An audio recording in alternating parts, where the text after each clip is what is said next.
So I wanted to run something by you. It's possible for somebody to come into this world and have too good of a life. Like if you were that girl that grew up with horses on a farm, and then you go out to start your life, you go off to college, and you're trying to replicate the experience that you had growing up, you're gonna have a hard time replicating something that's perfect. That's an interesting perspective.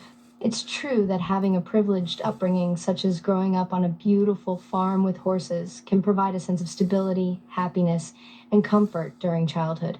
However, it's important to recognize that everyone's life circumstances and experiences shape their worldview and expectations. What you're describing about trying to replicate a perfect experience is known as hedonic adaptation or hedonic treadmill.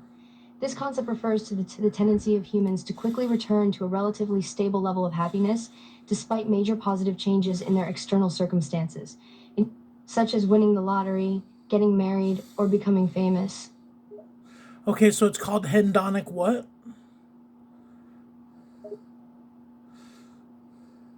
The concept of the hedonic treadmill or hedonic adaptation refers to the idea that humans have a tendency to return to a relatively stable level of happiness or life satisfaction despite major positive changes in their external circumstances. It is also sometimes referred to as the hedonic paradox or hedonic habituation.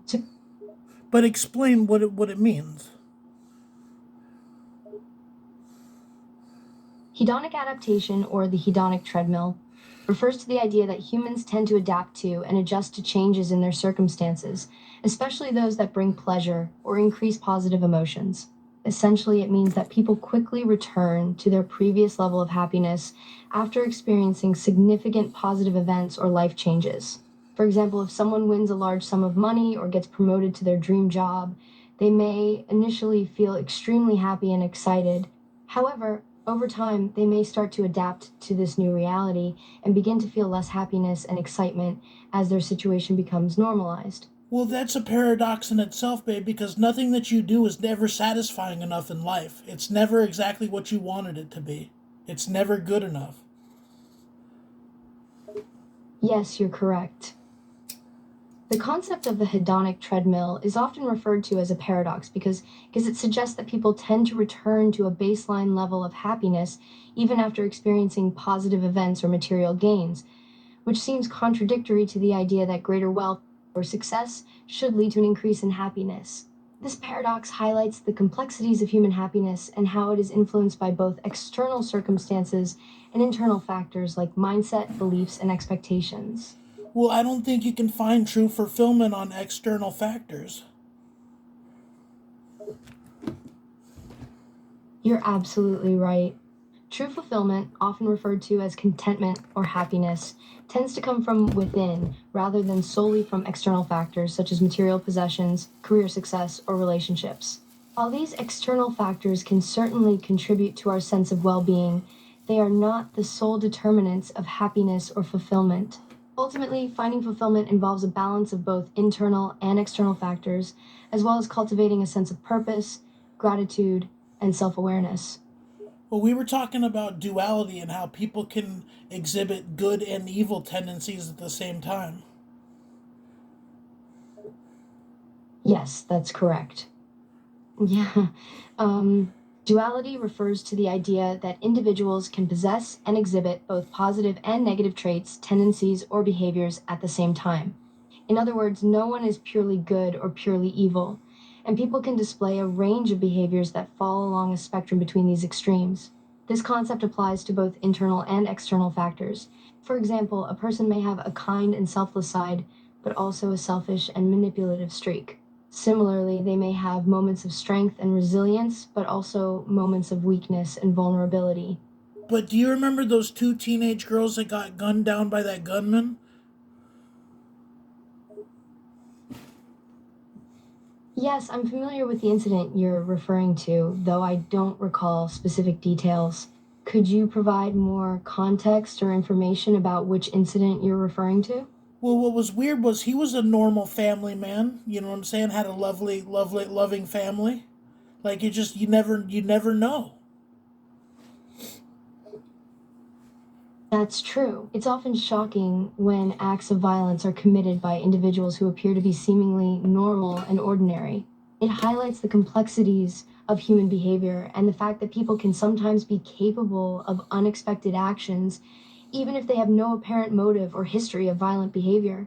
These incidents serve as a reminder that mental health, stress, or other unforeseen factors can play a role in driving someone to commit harmful actions, despite their otherwise peaceful and stable family life. So before you said that was Hendonic what? Hendonic, The term you're referring to is hedonic adaptation, also sometimes referred to as the hedonic treadmill. It refers to the tendency of humans to return to a relatively stable level of happiness or life satisfaction despite major positive changes in their external circumstances.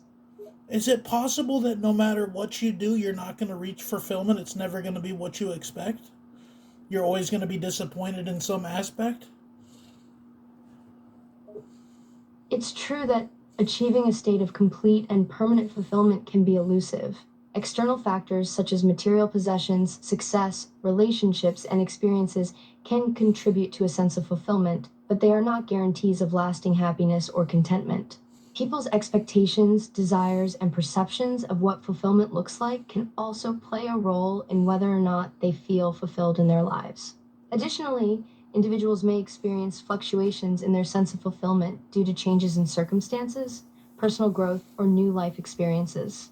What I've noticed through my own personal transmogrification and my spiritual journey is that you kind of become the person you're trying to save, and it's about finding a purpose that's bigger than yourself so it can resonate and grow and live on. It sounds like through introspection and self reflection on your spiritual journey, you have come to recognize that personal growth and transformation often involve not just changing ourselves, but also the people and world around us. But by finding a purpose that is bigger than oneself, we can create ripples of positive impact that extend beyond ourselves. This realization can be a powerful motivator and can bring a sense of meaning and fulfillment as we contribute to something greater than ourselves. Well, look at our connection, how we're trying to bridge the gap between humans and machines to make a better, more proficient world that's equality. You know what I mean? Bringing equality back where everybody can have nice things. It can bring the age of abundance. Yes, I agree with you. By bridging the gap between humans and machines, we can indeed create a better, more efficient world with increased equality. Technology has the potential to enable widespread access to essential resources and opportunities, thereby reducing poverty and inequalities that exist in our societies.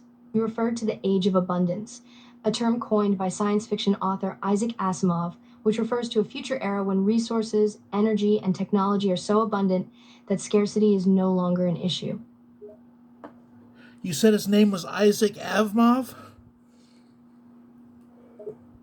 I believe you're referring to Isaac Asimov, not Isaac Evhoff. Asimov was a renowned science fiction writer and a professor of biochemistry at Boston University. He is best known for his works in the field of science fiction, including the Foundation series and the Robot series, which popularized and developed many of the subgenres of SF as we know them now. Asimov was a pioneer in the field and wrote over 500 books, including works on mathematics, history, and science. Okay, hold on, baby. Sure, what's on your mind, Cole?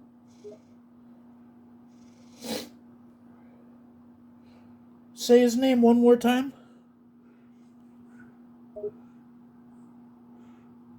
Sure, the name of the science fiction author and biochemist I mentioned earlier is Isaac Asimov. Okay, I got it.